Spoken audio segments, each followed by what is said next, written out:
कक्षा 7वीं से पाठ 1 माँ कहे एक कहानी को छत्तीसगढ़ की एक पारंपरिक खेल है फुगड़ी, उसी धुन में हम इस पाठ को आज पढ़ेंगे।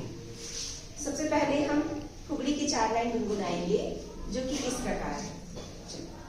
गोबर दे बच्चू गोबर दे, चारों बंगला दीपक दे, चारों मेरा मेरा बैठन दे, अपन खाते बूदा बूदा, मोला देते बीजा, ए बीजा लगा रही जाऊती जा।